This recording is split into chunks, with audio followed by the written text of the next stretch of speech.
नमस्ते दोस्तों, मैं Deepesh Rana Fly High Business channel में आपका स्वागत करता हूं। आज का अपना टॉपिक है, क्या आप अमीर बनना चाहते हैं?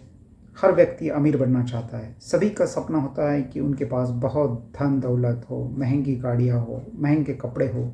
यह सपना तो सभी लोग देखते हैं, पर बहुत कम लोग ही इस सपने को पूरा कर पाते हैं। ऐसा नहीं है कि लोग मेहनत नहीं करते, बेशक वह कड़ी मेहनत करते हैं, पर पैसों का मैनेजमेंट कैसे करना है लोग यह नहीं जानते। इस वजह से लोगों के अमीर बनने के सपने पूरे नहीं हो पाते।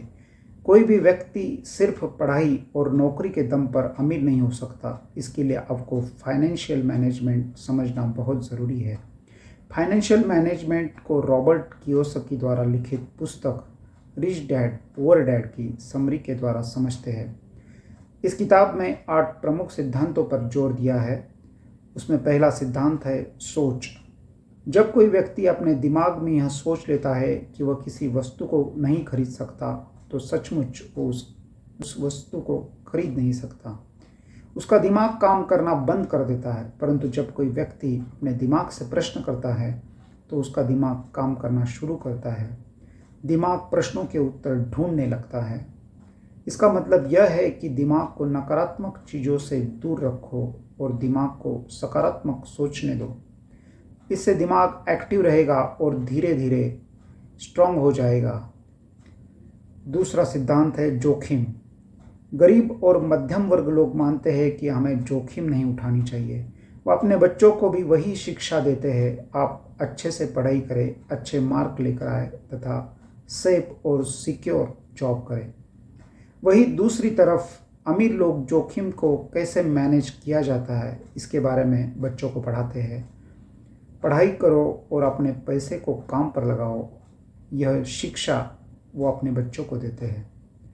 तीसरा सिद्धांत है संपत्ति और दायित्व में अंतर का पता होना। हमें अपनी संपत्ति और अपने दायित्व का पूरा ज्ञान होना चाहिए। संपत्ति से धन में वृद्धि होती है, दायित्व से धन या पैसों में कमी आती है। यदि आप अमीर बनना चाहते हैं तो आप संपत्ति खरीदें, जैसे ज़मीन, बॉन्ड, शेयर इन्वेस्टमेंट। और यदि आप गरीब ही रहना चाहते हैं तो आप दायित्व लो। लोन पर लिया गया फर्नीचर, गाड़ी, लग्जरी प्रोडक्ट्स, ये आपके दायित्व है, इसे आप खरीद सकते हैं। अब आप दायित्व को देखकर कंफ्यूज मत होना। आप फर्नीचर या गाड़ी खरीदते हैं तो उससे आपको किसी भी तरह की इनकम नहीं होगी। चौथा सिद्धांत है सबसे पहले खुद को पेमेंट करना। सबसे पहले आप अपनी कमाई का एक हिस्सा अपने लिए रखें और उन पैसों से अपने लिए ऐसी संपत्ति खरीदें जो आपको आय प्रदान कर सके। पांचवा सिद्धांत इस किताब में दिया हुआ है, गलतियों से सीख लेना।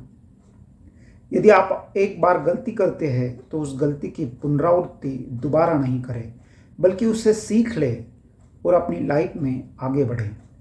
छठा सिद्धांत है पैसे के लिए काम। हमें पैसों के लिए काम नहीं करना चाहिए, मतलब पैसों के पीछे नहीं भागना चाहिए, बल्कि पैसों के हमारे लिए काम करवाना चाहिए। सातवां सिद्धांत मौके की पहचान करना। सभी को सही मौके की पहचान करना आना चाहिए। यदि आप सही मौके को नहीं पहचान पा रहे तो आप कभी भी अमीर नहीं बन सकते हैं। उदाहरण के तौर पर मैं आपको बताता हूँ कि एक आदमी एक सड़क से गुज़र रहा था।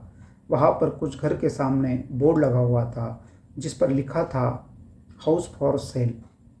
उस समय मंदी का दौर चल रहा था। वह आदमी बिना घबराए हुए इस मौके को अपने हाथ से नहीं जाने देना चाहता था, तो उसे एक अच्छा खासा घर बहुत ही कम कीमत में मिल गया।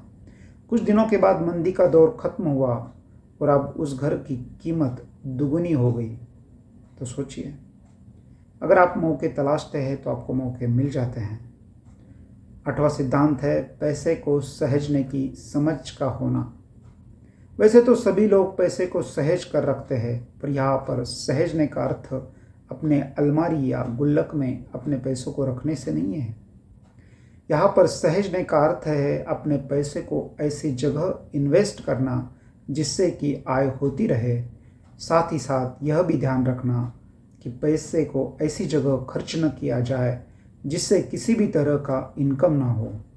इस बात से फर्क नहीं पड़ता है कि आप कितना पैसा कमा रहे हैं, बल्कि इस बात से फ़र्क पड़ता है कि आप उन पैसे को कहाँ और कैसे खर्च कर रहे हैं। धन्यवाद।